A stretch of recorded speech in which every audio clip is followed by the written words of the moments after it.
Gran parte de las nefropatías primarias y algunas enfermedades sistémicas son capaces de desencadenar en algún momento de su evolución un deterioro funcional del órgano, lo que se conoce como insuficiencia renal, la cual se manifiesta mediante dos cuadros absolutamente diferentes.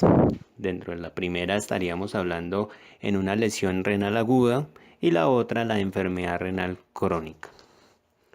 La lesión renal aguda es una complicación frecuente en pacientes hospitalizados, que aún en su forma leve se asocia significativamente con mayor morbimortalidad, una mayor instancia hospitalaria y un aumento en el costo de la atención médica.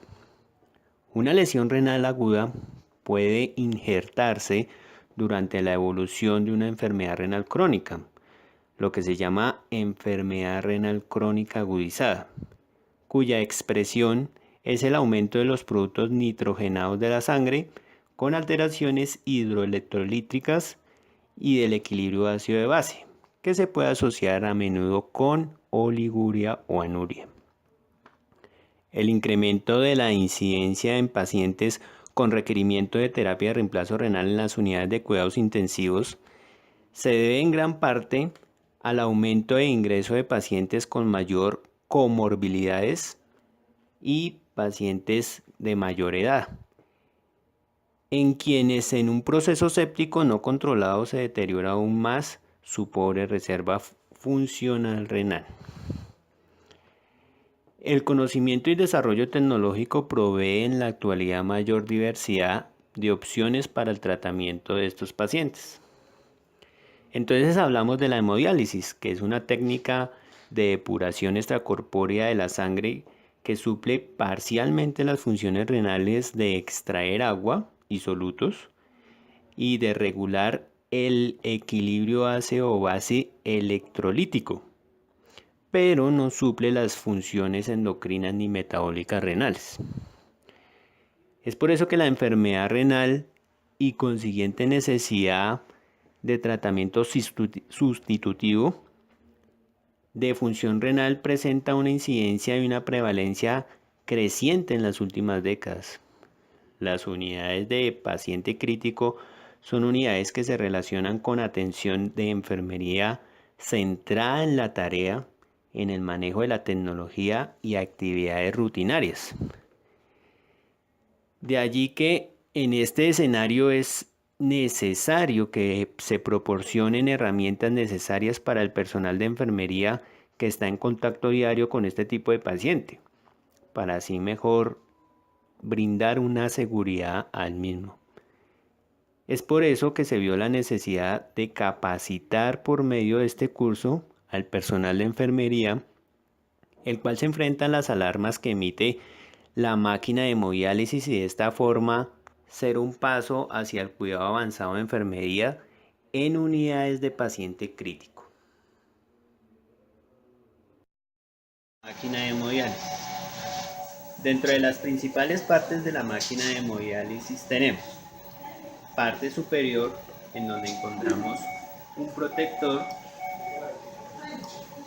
parte frontal, en donde está la pantalla principal y en donde se maneja todos los parámetros que vamos a tener durante la sesión de hemodiálisis.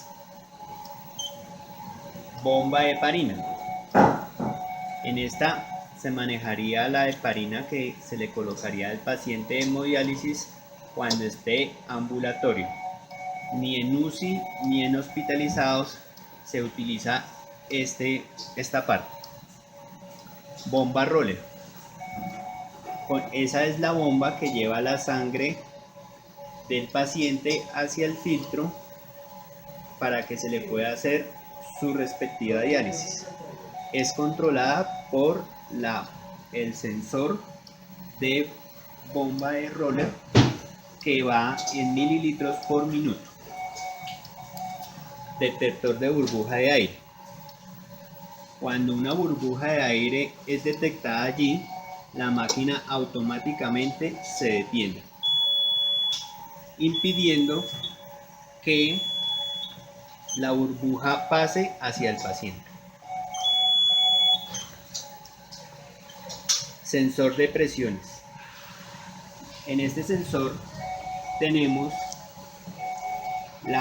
un censo de las presiones venosas que está presentando en estos momentos el paciente.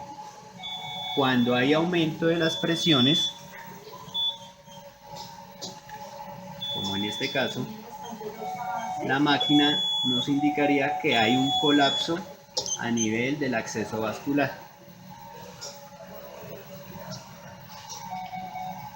Hacia la parte inferior tenemos las pipetas de ácido de bicarbonato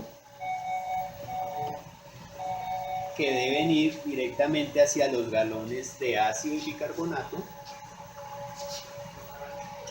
con ayuda del agua permeada que formaría el flujo de diálisis. Y tenemos como soporte del galón y las llantas como tal de la moto. También tenemos un sensor de flujo de dializado que nos indicaría la velocidad en que se dializa o pasa el flujo de diálisis hacia la máquina. Hacia la parte derecha tenemos el atril como soporte del filtro, los Hansen, que son los que nos van a direccionar el flujo de dializado contrario al flujo de la sangre del paciente. Hacia la parte posterior tenemos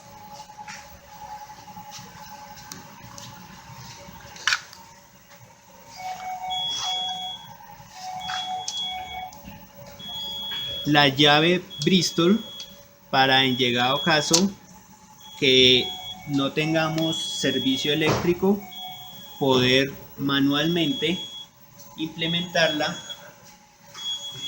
como emergencia ante una dificultad de estas. Toda máquina debe de tenerla.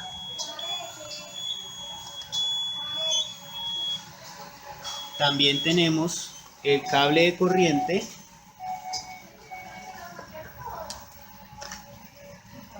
el botón de encendido y tenemos una pipeta que nos desemboca hacia líquidos desinfectantes como el hipoclorito al 13% y el ácido acético al 30%. También allí vemos unas mangueras por donde se infunde el agua que viene de la planta o de la ósmosis, y la otra es la de drenaje, donde va toda la parte de desecho.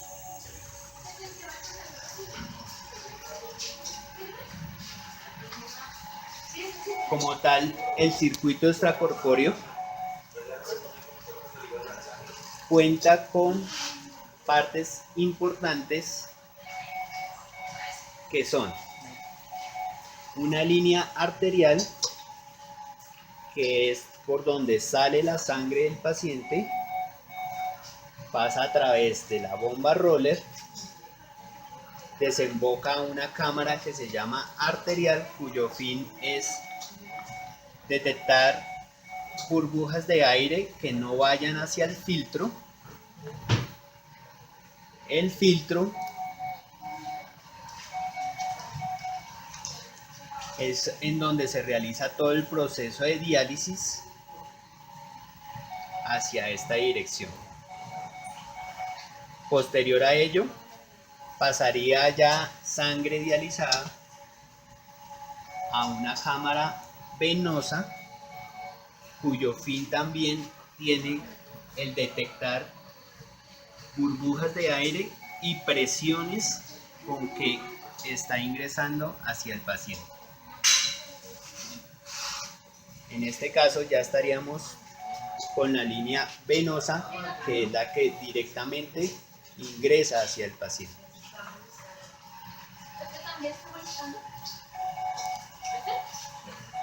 Continuando con la pantalla principal, es en donde vamos a tener la identificación de las alarmas como tal.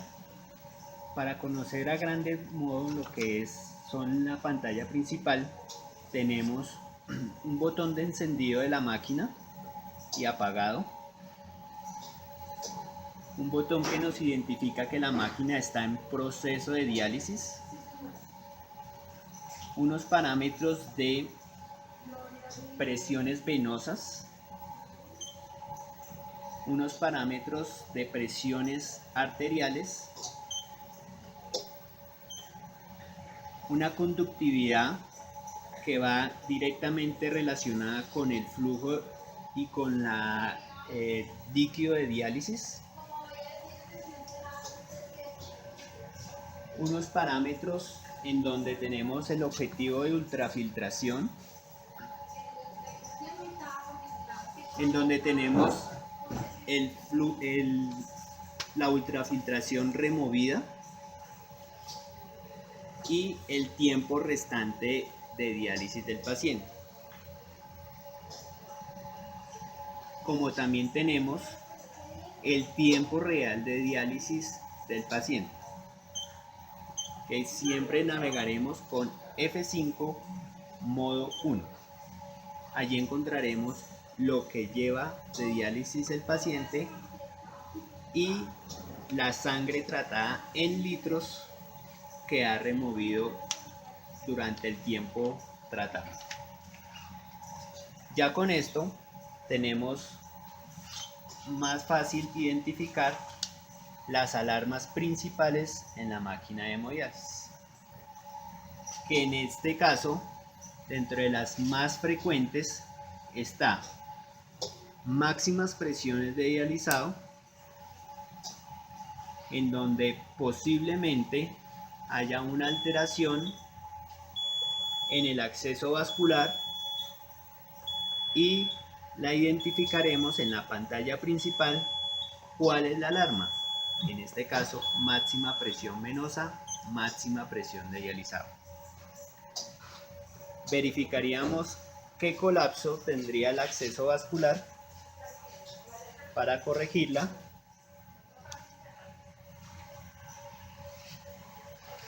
Y darle modo continuar para que continúe el tratamiento de diálisis normalmente. Otra de las alarmas principales es mínima presión de dializado.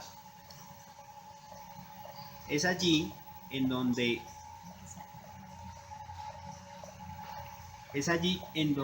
el catéter o la fístula del paciente tiende a disfuncionar con alteraciones en el circuito extracorpóreo, en donde se va a ver que posiblemente haya un colapso del filtro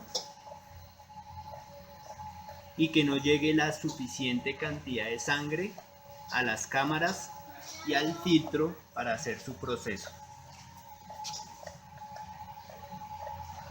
La máquina detectaría esta alarma